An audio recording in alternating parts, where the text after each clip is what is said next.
Welcome to another episode of Lights Camera Pop, and this is episode 38. Hope everybody out there in podcast land is doing well. Mike is on a little bit of a hiatus right now. Actually, I'm just joking. It's not really a hiatus. He's working a show, slinging them funny books. So with me on a very special episode is our third of the Stooges, if you will. The the uh, the Ghost Rider of our Midnight Suns. It is Brian the Misfit. How's it going, buddy? Good, man. How about you? Good. I was like trying to figure out like a cooler intro or something. Uh, I like didn't that. didn't uh, didn't fall over, but it just fell, I guess. No. I like that. That was cool, and I love the Midnight Suns. I almost have every issue, so I'm I happy about that. remember when that was a big thing. I was a huge fan of them, and I wish they would like bring those back a little bit Right? more prolific because they were a really cool bunch. What was it? It was Morbius, the Dark Stalker or Uh, Night Stalkers, Ghost yep, Rider. yep. Um, I can't I remember. think Was there Punisher comes in and out. same with Moon Knight? Moon Knight was kind of like in and out of there too, as well, wasn't he? I want to say so. Yes. Yeah. Yeah, I can't remember, but yeah. So here we are. So this is episode 38. And like I said, hope everybody's out there doing in podcast land doing well. Listen, so I do two things I want to get off my chest. Um, and they're fairly fresh and fairly recent. Scream 7. I have not watched it yet, but I did seek out the spoilers, and all I'm saying is, damn, definitely was I not actually, what I was expecting. it's interesting you brought this up. I actually just got done watching it Did myself. you? Okay. So you watched it, Um, I didn't. So from oh, it's everything that I've read in the reviews, yeah. was it well, from what I gathered, it was basically a slap in the face to the fans, in a sense. I mean, Do you do you want me, because I am a big Scream head. Do you want me to divulge in spoilers or without? well, I being that it's still fresh, and there are people who hasn't got to see it yet. Mm, yeah. Try to keep it spoiler free. Well, So, well, my first and go foremost, we ahead. all know that Matthew Lillard's back. Yeah, yeah. And I think that's the part that I'm more or less speaking of when I hear that it's basically a big slap in the face. Because I think everybody was wanting one thing and got something else. Yes and no. Yeah, Uh, I already know I already know like I said, that was a spoiler. I sought out for that purpose. Um, yeah. so like, what did you think overall, though? Well, I gotta say, I did just finish like 20 minutes ago, I want to say, the movie. Oh, nice. Honestly, it's really fresh, but I do gotta say I was so like drawn into watching it, Hmm. like captured, but at the same time, it's got to probably be the most frustrating Scream movie I've ever actually watched to date.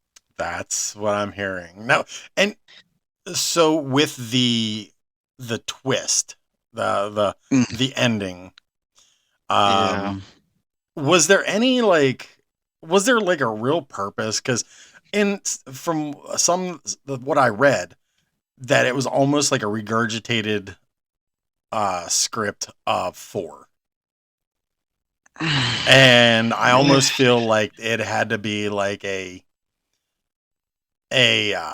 envy kind of what do you call it, motive. Almost felt like it was a motive of envy. It, it, it partly, yes, and I also can see it as just obsession Okay. and well, again, these are people who are not. These are people who, in the past movies, and that there's talks about a Scream 8. These are people who are not level-headed. Obviously, these are people who, in their real world, commit murder. Hmm. So, yes, I get it. It's not going to be like the most concrete things, especially as, I mean, even Randy said it in Scream, which one? I forget, but he's like, the more your franchise continues, the more convoluted it gets. You lose your target. Oh no, he said in Scream 1, if you make the, what is it? What do you call it? Like when their killer has their motive. If the motive Yes. is too, convoluted, then you lose your target audience. Okay. And that's how these movies have been progressing, I see as. Like, first it's her boyfriend, then it's The her mom. boyfriend's mom, and then what's next? Her dog. Now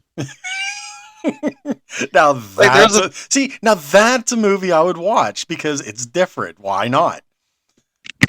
Uh, and like it got to a point in 4 where it's her cousin, and it's just like, oh my god, but are we see, still and doing this?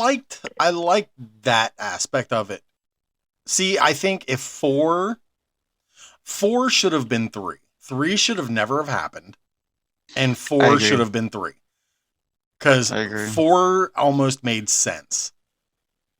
Yeah. And then another thing that I didn't really care for from, and again, I'm basing all this off of just reviews.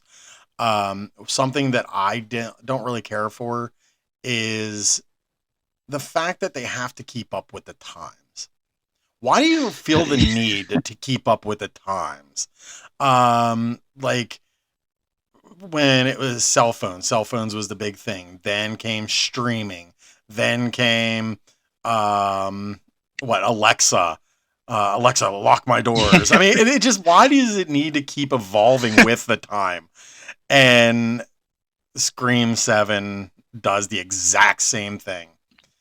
And it's almost I like kind of like a if you know, you know kind of thing. Because you just kind of look at what's popular right now or what's a big thing on social media.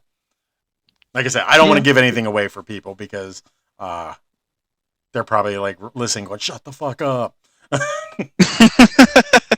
No, no, I get what you mean, and honestly, it is I love the franchise, but at the same time, it can be irritating, especially on how you like to look at things, and especially when you look at just everything as a whole, how they've progressed. And I like to look at things like, you got a beginning, middle, and end. You have the hero's journey, and I won't lie, I really thought 4 was the ending, because at that point, Sydney had like taken up the mantle of like, I'm a survivor. I'm Yeah, I'm the final girl in the universe. She had a book called Out of Darkness where she talks about being like a hard, survivor. And they kind of just go back and like just continue it. And I think part of it is just I think it's something I saw once about Batman 89 when it came out, which was it was so explosive of a movie. It became bigger than a movie. It became a like a rite of path. It just became like life, and it became bigger. And the companies, like, I don't mean to bring up, the studios, but like, they see it as dollar signs. It's more money. yes. And well, I'm just gonna be honest. When Scream 5 came out, I was not for it. I really didn't see a reason why, especially of course after our father Wes Craven passed away. Well, yeah, and I not only that, with five was like, five was like that meme that you see where it's like, hey, copy my homework, but only change enough just to make it look like your own. Five was the exact same movie as the first one with just a couple minor things, a la uh, changing with the times because they the threw in like new stuff, new technologies that was coming about. So yeah, it was just five and six. Now six, I respected. I didn't like it at all. yeah. Six was I don't know, but six Mm. was just one of those ones that I respected but did not enjoy it. The only reason why I respected it because they took a jump, they took a chance, and took the killer and the storyline out of Woodsboro. They tried something different, and I like that. I'll give you that. I'll give you that. Yeah. People call me crazy because who was it? I was talking to a buddy of mine the other day, and they were talking about Jason Oh, Takes Manhattan, and I was like, I love that movie. He's like, you are the yeah. only person who loves that movie. I No, said, I love it. listen, they tried something totally different. And that excuse me, that was one of the biggest things. Everyone was like, "Oh, it's Jason in a camp again. Jason in a camp again." Oh, when is Jason gonna ever leave the camp? Well, he left the camp, and everybody hated it. So I'm it's just I'm like, on a boat. yeah, I'm on a boat. I'm hanging on. I'm But see, on a I boat. love that. I love that. I thought it was just really cool. It's Um, something new. Yeah, yeah, it's something new that it grows. and same with Jason X. I mean, the Yeah. storyline, while it wasn't the greatest in the series, the storyline wasn't convoluted. It served its purpose, Yeah. and it was entertaining. Yeah. So that, I mean, how could you argue with that? I look at Jason X the same way I do with like Freddy versus Jason, where you have these. First of all, just their their inception. These ideas are they're ludicrous already, but it's fiction, and it progresses as each sequel goes on. Mm-hmm. And honestly, Jason X and Freddy versus Jason to me both feel like those crossover books, like Archie meets Predator. Yes, Archie meets Jay and And Silent Bob. I'm yeah, it really is that. And you'll get like one of two people coming out of the movie theater who are like, I don't like that. It wasn't how I wanted it to be. It was not like the original, but they're not trying to be.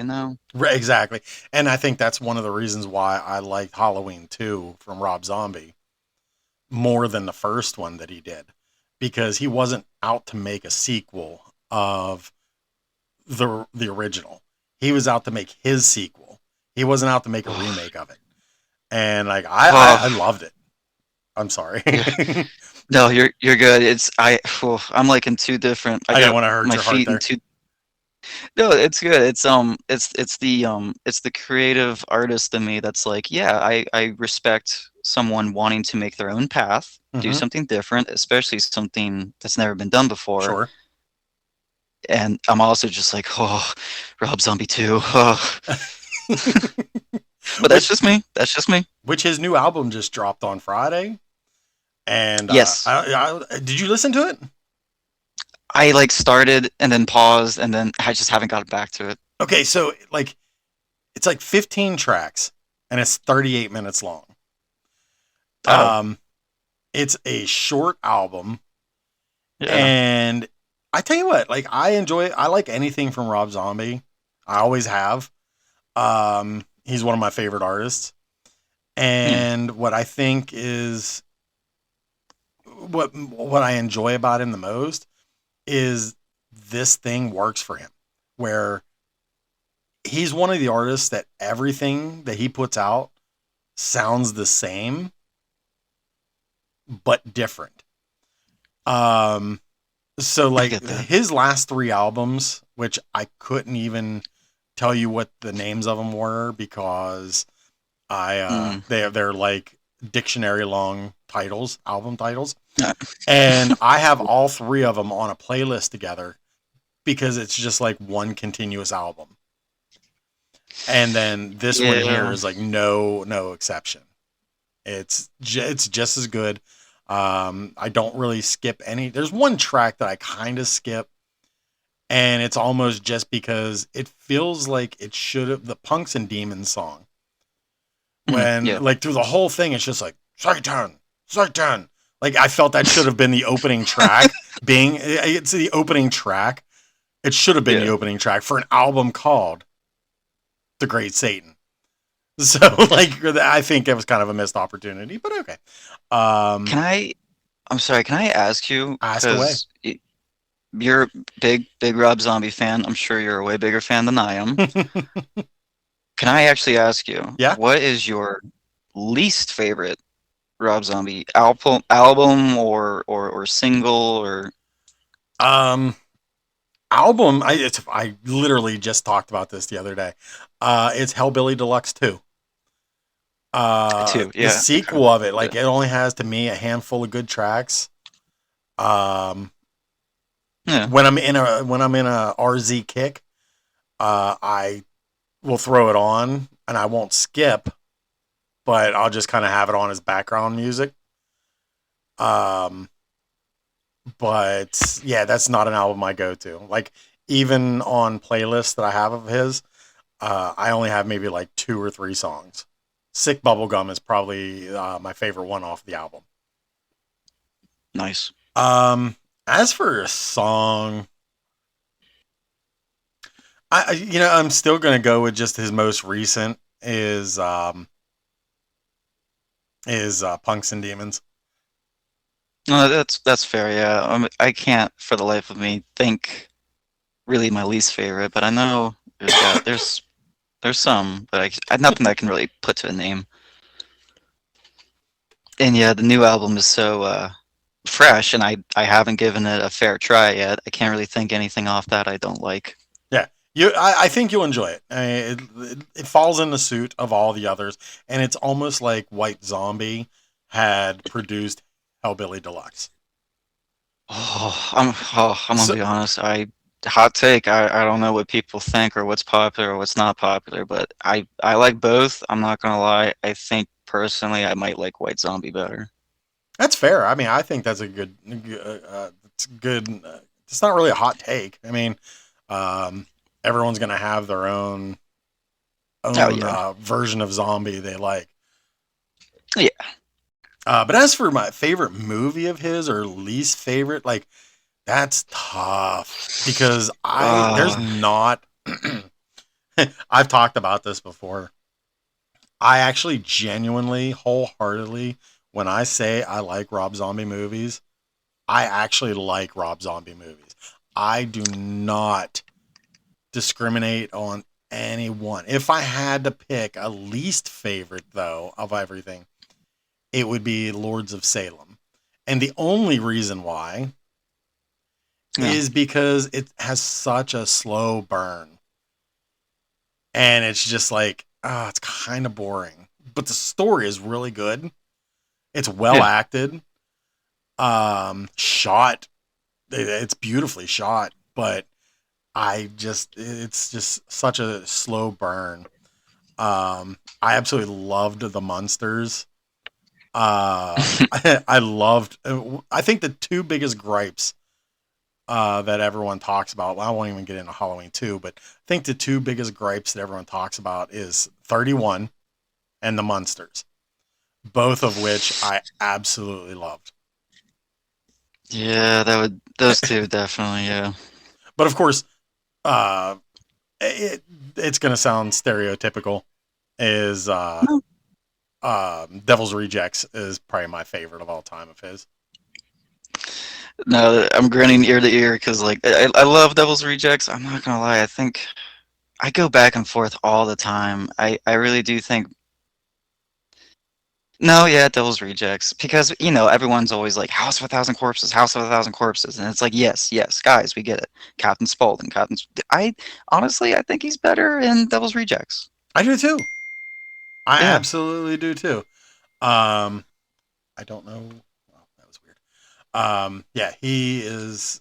Sid Haig is just amazing, and I had mentioned this before that when I got to meet him, when I was in line to meet him, he had done the line, "What's the matter? Don't you like clowns?" He did that right in front of me and my son, and it was just so surreal to watch him do that in person. Um, but yeah, that Steel was City. um, no Horror Realm, Oh, which nice. Horror Realm is this weekend. Yes, it is. Yeah, I saw a couple of people um, getting their pictures taken with Mr. Baggy Britches himself, Clint Howard from Three from Hell. Oh my God. I bet um, people are loving that. oh yeah, yeah. What about you? So, what is your Rob Zombie go-tos? Well, I think I just gave it away between House and Devils. Honestly, yeah, I gotta be honest. My first instinct for like any Rob Zombie, it's Devil's Rejects. I don't know what it is. I think it's just in placing yourself not just with like okay, so like House of a Thousand Corpses. So like we follow just like normal people going through. Well, we don't open to normal people, but still, we follow normal folk Yeah, that go through the ringer of these crazed people. And that is entertaining at its own level. I just think it's something interesting too to see them without extra people, just to see them in their natural environment with each other and how they actually somewhat help each other, but also hurt each other at the same time, I think is really interesting. right. Oh, sorry, hit my mic. I agree with that. Especially as like sporadic as they are, because they go from like running to to taking over a family vacation, and the horrible things that happen in that movie to it. I see it as honestly like I'm sure you've seen Natural Born Killers. Oh yeah, It in a weird way kind of reminds me of it, but is it very much is different. But it just takes me on. It's I see Devil's Rejects as like, okay, you had a taste of them like just at home. Now you get a taste of them when they're on the lam, I I I and get I that. I think it's more entertaining. I like that analogy. I think that's a really good way to look at it.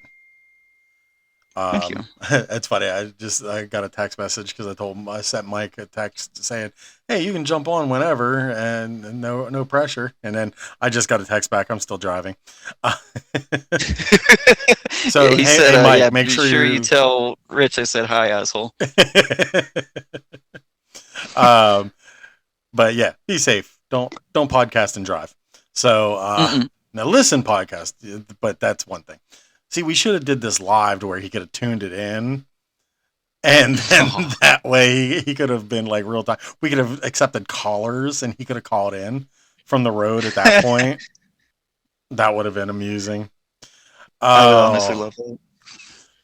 well, the other thing I wanted to mention too is just swinging it back around because we went off on a tangent. Which, if anybody who listens to this show, that's what this show is built on: tangents, and that's no different with a guest.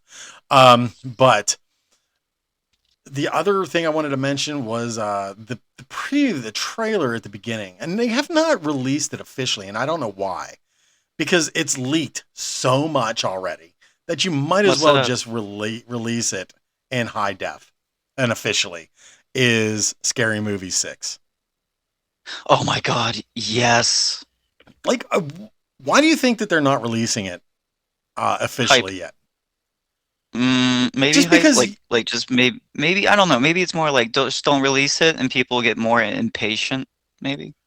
possibly, because I'm getting really impatient because I want to see it in high def. Like I've watched it multiple times from different angles, and oh my goodness, it is so unapologetically funny. I'm sorry. I'm sorry. Um, I'm just so happy. I keep thinking about, and if you've seen it, you know who makes an appearance and says, "Why only half gay?" oh, Uh, and that's like Sinners. They kind of yep, they're kind of yep. poking at Sinners. But what I think is so funny is like I want this to be a turning point. I want this to be the movie that gives us permission to start having fun again at movies, to not be so like uptight and offended at every little thing. Because this movie is sure to do that. As Oh, if that's anybody's yeah. seen if anybody's seen the opening of the trailer on the subway, and I think I don't want to give it away. I mean, I guess I could really say it because people can actually go watch the trailer. Oh yeah. But I always tiptoe and dance around these kind of topics and subjects. But I'll go ahead and I'll say it. But there's just a scene where uh, a woman is getting stabbed on the subway by the scary movie Ghostface, and there's a woman just sitting there, not even attempting to help, just sitting there going, "He's stabbing her." And then all of a sudden, the girl who's getting stabbed stops and continues getting stabbed and says, "My pronouns are they, them. He's stabbing them." And then she continues screaming in pain. And I thought that was absolutely hysterical. Very well done. I thought it was pretty tasteful. Um, and what I think I love about it the most is the fact that I know that Marlon Wayans, who, wrote this, has a Yeah. trans daughter. Yeah. So I think I think that's a sign of the times. Like, you can laugh. It's okay.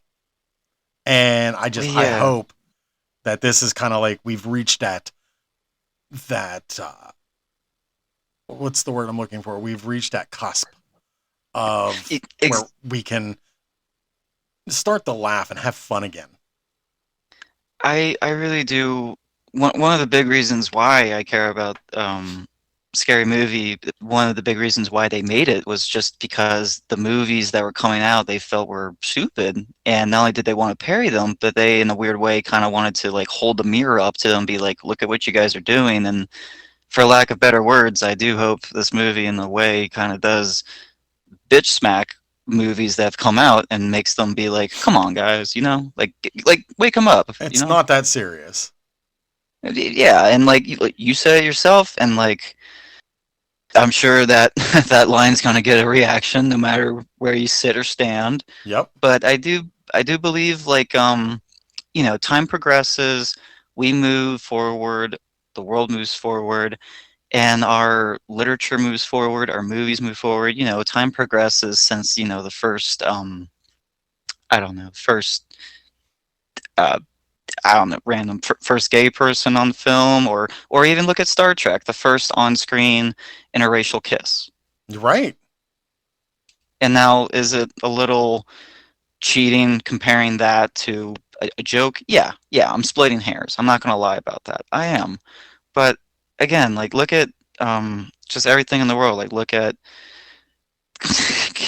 again, lack for better words. Look at horrible thing that happened, 9/11, and God, everywhere there's 9/11 jokes. Yeah. Yeah, because you at one point we're able to move. I don't want to say move past it, but Yeah, a lot of the times that how people deal with things is through humor, I was just about to say that. Yep. and I think that's what we're going to be doing with this. And and another, just on the in the same vein, did you watch the Muppets? Did you watch the Muppet Show?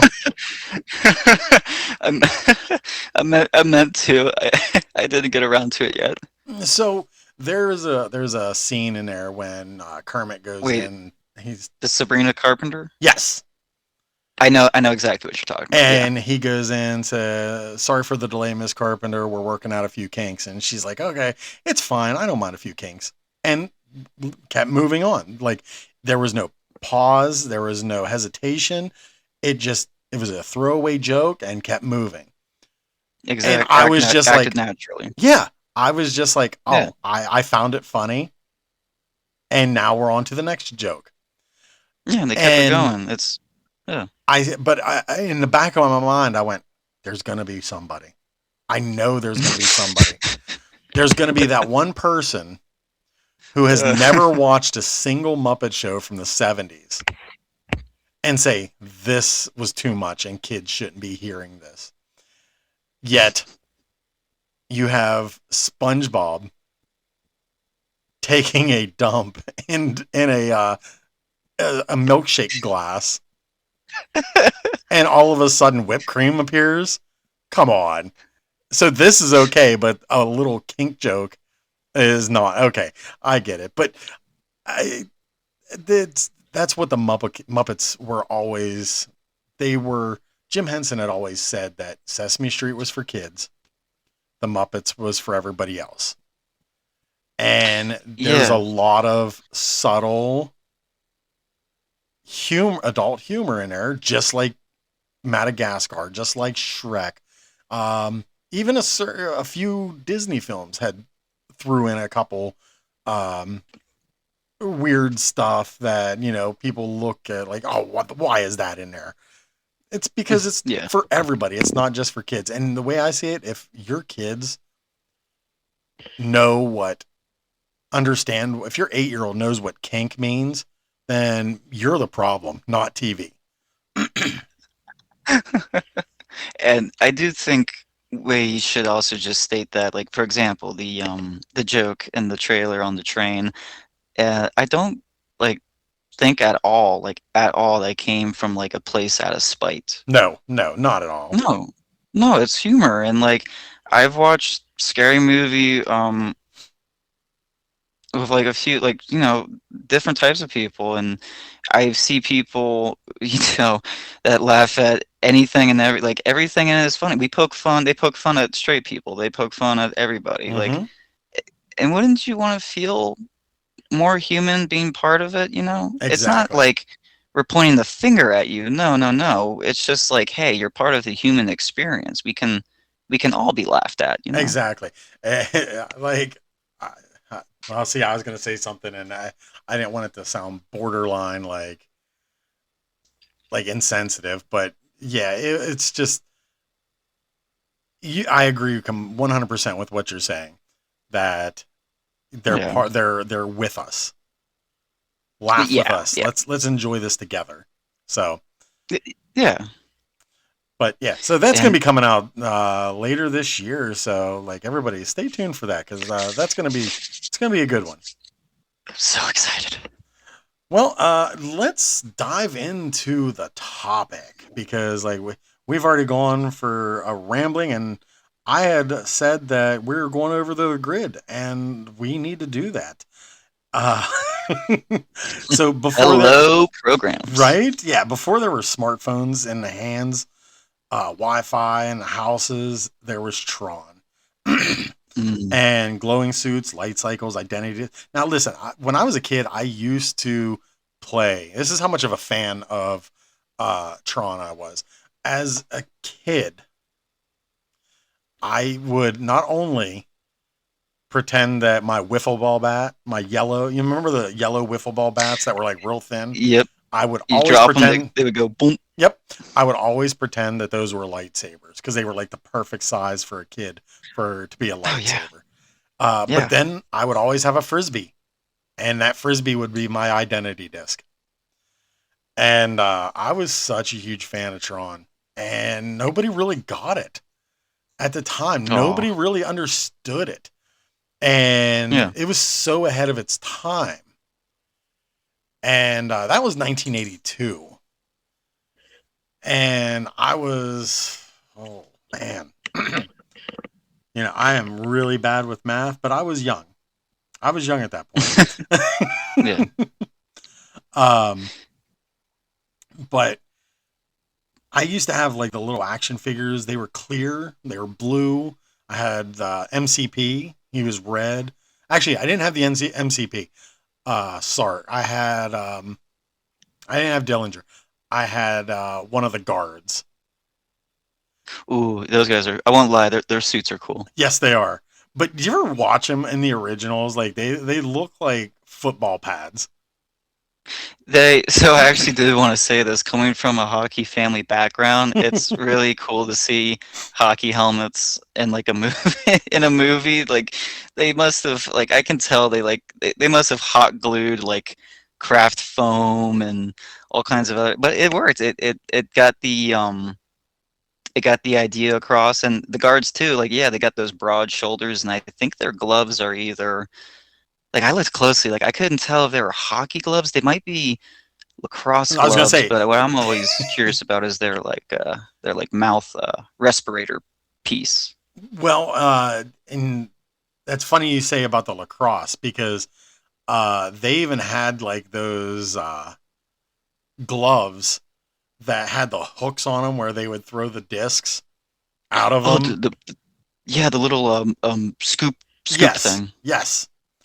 And I always thought that was like super cool. Um, go ahead. I was gonna ask you, do you think so? Like part back to when you said like not a lot of people like really got it. I'm actually curious. Do you think, looking back, especially now, how people, the sequels and everything, how they have a better understanding? Hmm. Do you think when the first one originally came out, was it ahead of its time and dare I say too smart for most people to understand? Because I do believe I like que- people were still trying to catch up with like understanding technology. I question that all the time. Yeah, It yeah, definitely was ahead of its time, um, with a lot of the technologies that they had, like even like the filming of it itself. However, there was only 15 minutes of actual CGI that was yeah, used in the film. Despite the reputation, it only contains roughly 15 to 20 minutes. And there yeah, was and that was huge for 82. Now, it was supposed to be up for an Oscar, but the Academy didn't want to accept it for the best visual effects because they considered it to be cheating because they used computers. But then, if you look, it went on to be one of the most influential visual effects films ever made. Starting from that, and I mean, between that, Star Wars, Lucasfilm, and stuff like that, Disney and Lucasfilm has always been innovators when it comes to yeah. technology. I wanted to bring this up to you. Now, people didn't like, in case nobody knows what Tron is first. Um, I put a little thing together. Um, it's about a computer program, Kevin Flynn, who's digitally transported into Encom's mainframe after attempting to prove that his coworker stole his video game. So, Yeah. yeah, it's really simple, but sometimes it can get a little lost in translation and wrap your brain around. It's almost like time travel. And it's like they're real in the computer world, but they're real in real life. And it's kind of like it can be a little weird to follow. But the film was released July 9th, 1982.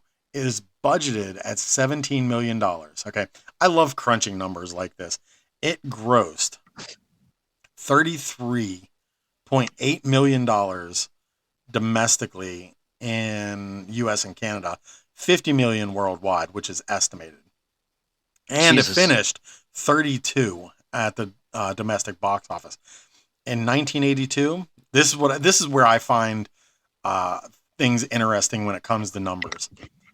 Do you know how much a movie ticket was in 1982? Three, no, $4. Actually, less. Really? $2.94 was the average price of a movie ticket in 1982. I'm So I'm for sorry, but you're a lucky asshole. You got to pay only $2. but yeah, 17 million budgeted and it made 33.8 million. So that's still a lot to see, but really that's still a it's still almost a flop in a sense. I mean, I see that as a win, but I of do too. course, It it's always had going to be different no matter who you ask. yeah. Yeah, when it was released at the box office, Tron was considered a financial underperformer. Critics didn't quite know what to make of it. The reputation Yeah. only grew later through home video, arcade culture, and tech fans. And of course, we know you can't make a movie expecting it to become a cult classic. It just happens. And this just happened. It has an audience. It does. It really, and I'm one of them.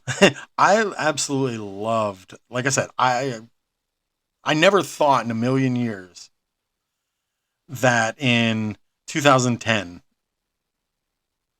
like I would be watching a sequel to it. Um, But of course, in 1982, audiences were coming off of Star Wars, E.T., Raiders of the Lost Ark, and Tron didn't look like any of that. Yeah, So I think that was one of the downfalls to it. I'll give you that. And just like how we were talking with Rob, this is coming back in a great way.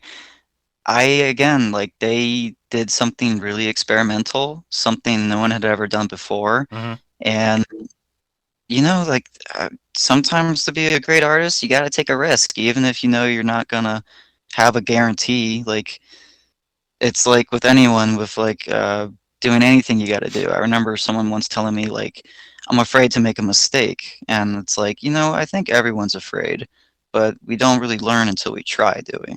Right, right. And And uh, go ahead.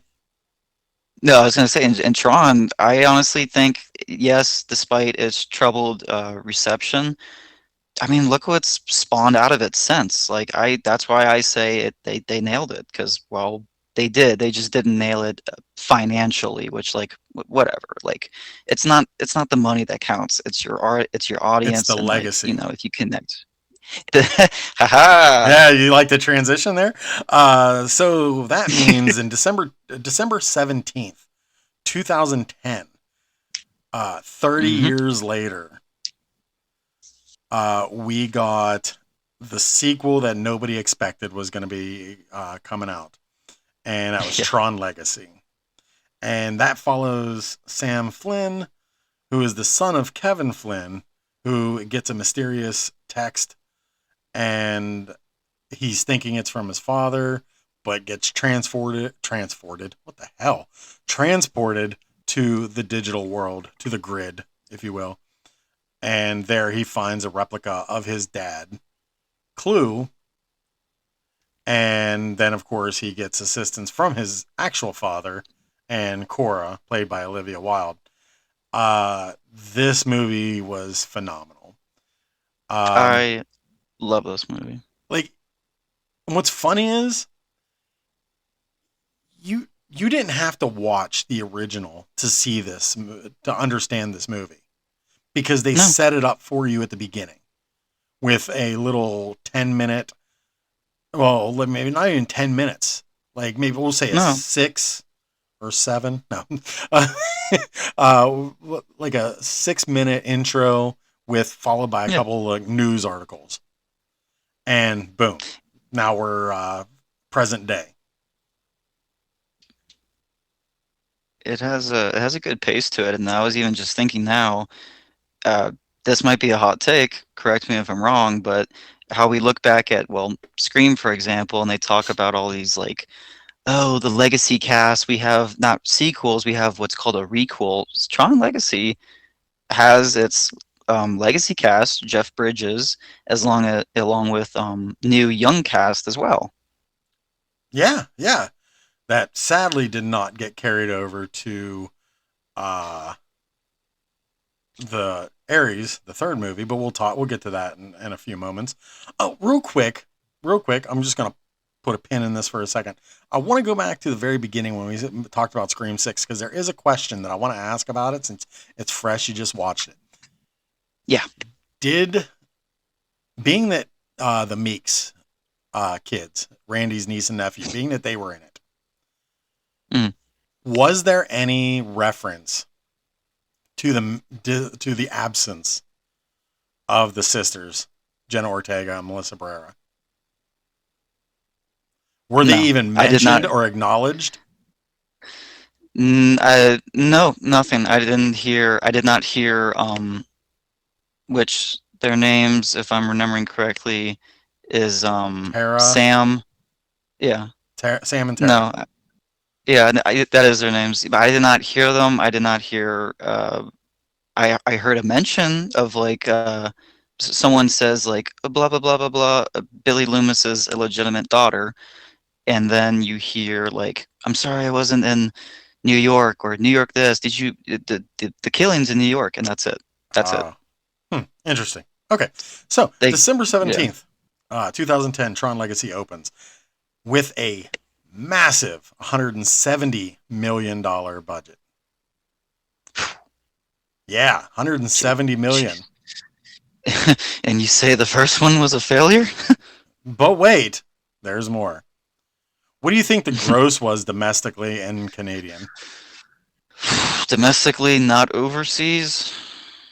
Mm, what was the budget again? 170. Budget was 170. I don't know. I don't know. I can't think. I'm bad at guessing. 172.1 million dollars. Really? Yep. So it Oh. barely made its money back. However, Oh yeah. internationally, it made 228 million, and worldwide Okay. total, it made 400 million. There we go. So We yeah, like that. but again, like the first one, it didn't find its audience until it hit home video. But I will tell Yep. you, when I went to Disney, I went to Walt Disney World the year that it came out. The monorail was done up in Tron. There was Tron posters everywhere. I even Oh, had a Tron identity disc that I got, a Sam Flynn disc. you And got one? I had one. I don't know where it is now, but No. I'm regretting that anyway. And in 2010, movie tickets jumped up a whole $5 to $7.89. So yeah, now Even. we're entering the higher range of movie tickets. But yeah, 28 years to make this sequel. I love it. I think it's great. Yeah, what was one of, like what's one of your favorite aspects about this movie? I definitely the beginning most prominent aspect is the father-son relationship. Of course, like, any kid's gonna look at that and, compare. Um, Especially depending on people's relations and everything. And I think it's very beautiful. Um, there's that, there's elements of AI, artificial, and this is, we're not talking like scary AI. We mean the beauty of creation. That's something that's really magical is the character of Kevin Flynn, because Kevin, brilliantly portrayed by Jeff Bridges, which Jeff Bridges does bring his own kind of laid back, cool guy, swagger with everything he does. Flynn Absolutely.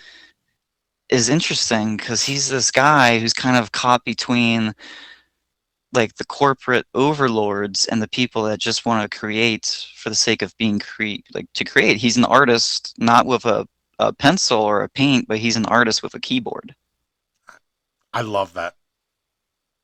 But tech overlords, they don't see everything like an artist does. They got, they need those numbers, Yep, unfortunately. absolutely. And I loved the soundtrack. I would be remiss if I didn't mention Daft Punk's soundtrack. It's so good. It is amazing. I still have it on heavy rotation. Uh, Son of Flynn is my ringtone. I was just about to say that's my favorite one off it. It's just so I And it don't know. was, It's hard to say beautiful, but it's kind of nourishing in a way. and people recognize it too because everybody knows that I'm a soda vendor, and my phone rang one day, and the Coke guy next to me, he walked over to me and he says, "Do you have Tron as your from Tron? Do you have Tron Legacy as your ringtone?" I said, "Yes, I do," and we became friends from there. Um, Actually, and it's funny because like you may know who he is, or you may know his girlfriend, because I know she went to the Douglas Business School, but I can't remember her name at the moment. So anywho, um, and then the ending of it, where hurrah, we're back in the real world, and it's exciting, and now the world is our oyster. They It we should have They should have continued this story, but they didn't.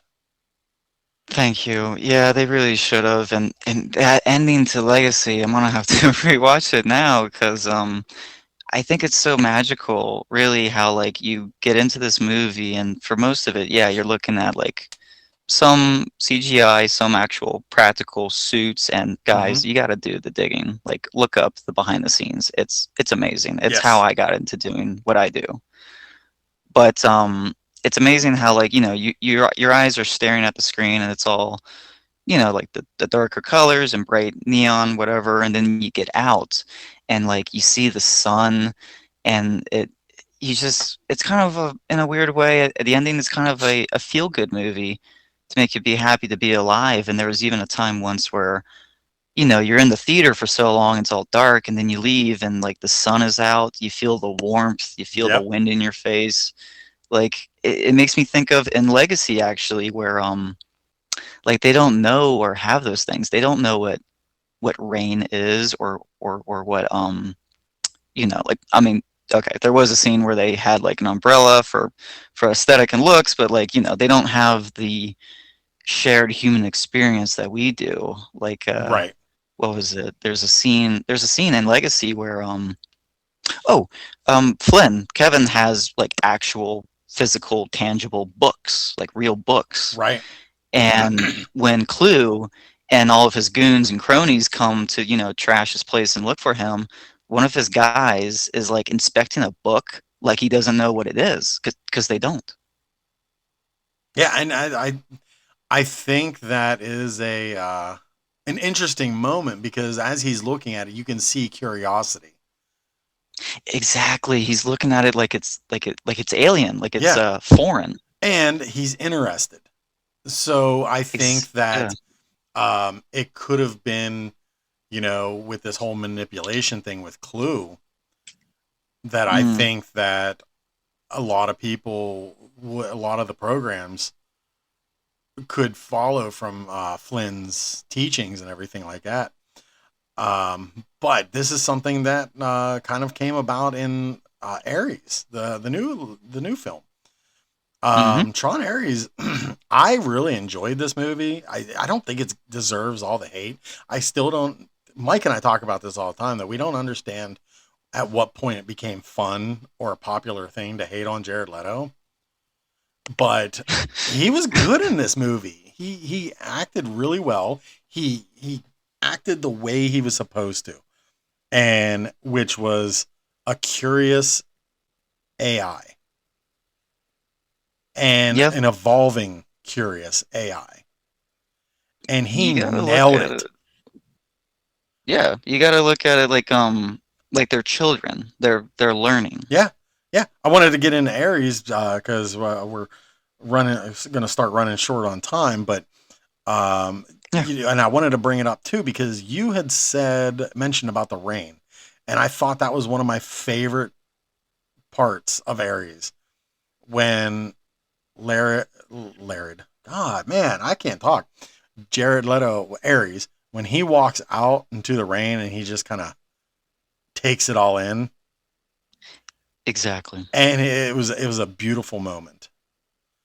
Yeah, you don't know what that is, and you discover something new. It's magical. It's like being a kid, and you really do discover something. I again call it the human experience. You get to enjoy creation, Mm-hmm.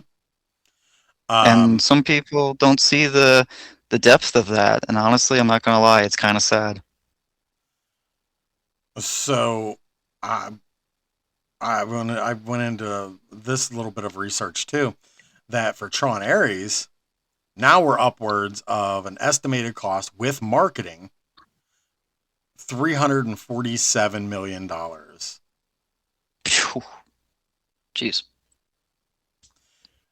Yeah, that's wild. that's a lot of coin. Yes, it is. Now, How many games of Light Cycle do you think we can play with that? you ready for this? Oh boy. Domestic, U.S. and Yeah. Canada, 73 million. Jesus. Yeah. Now, I sadly feel that the hate of this, or the demise, was because of Jared Leto, because of that weirdly obsession to dislike him. But then also, it also came from a point that um, people, this wasn't the sequel that everybody wanted. So they were like, oh, if this Um, isn't following Sam and Cora, which, being that this took place in the real world, they could have easily incorporated them too. oh yeah, yeah. And I guarantee if they did, it would have been different results. They could have made the same exact movie, but incorporated Sam and Cora, and I guarantee it would have made a whole different number. I actually agree a lot, and it's it's nice, but also disappointing. There's a tease of them in the movie. If you see it, you know, but it's just it's sadly what a lot of movies nowadays, especially of continuing franchises, do is they just have the they jingle the sequel bait. Yep. Here's the thing you want. Here's the thing you want. You're not gonna get it. You're not gonna get it.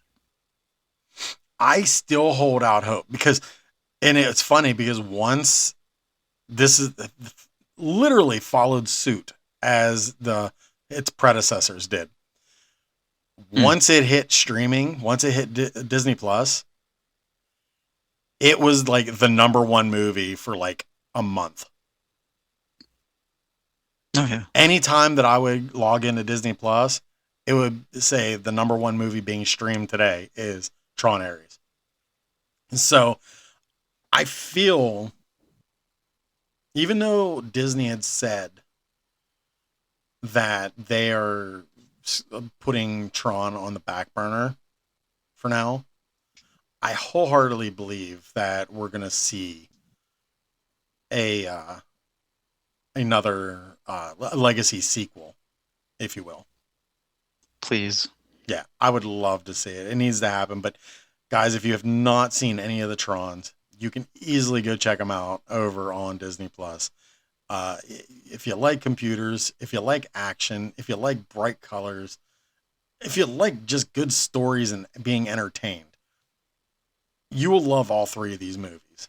And If you really, love techno music. yeah, and love techno. Listen, not what did you like better, the Nine Inch Nails or Daft Punk?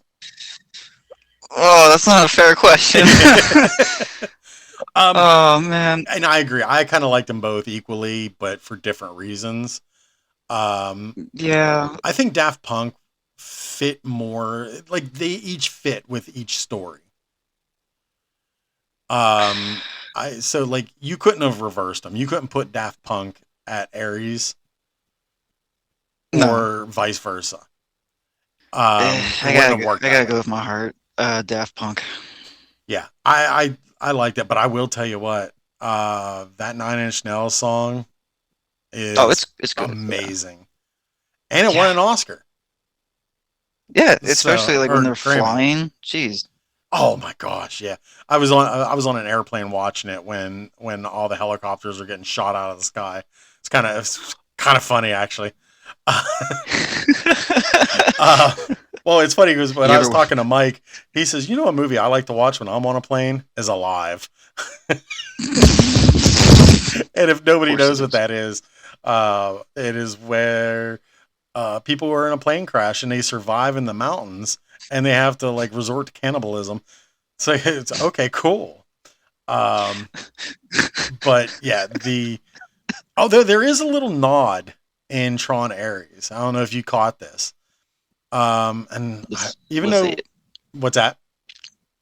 No, I was asking. Was that? Oh, What is that? so the and I can't remember her name. Eve. Eve, that's her name, right? The main woman, Yes. Eve. She is wearing a Daft Punk T-shirt. Really? Yes. Oh, I missed it. Damn it. So yeah, I thought that was kind of a cool little nod.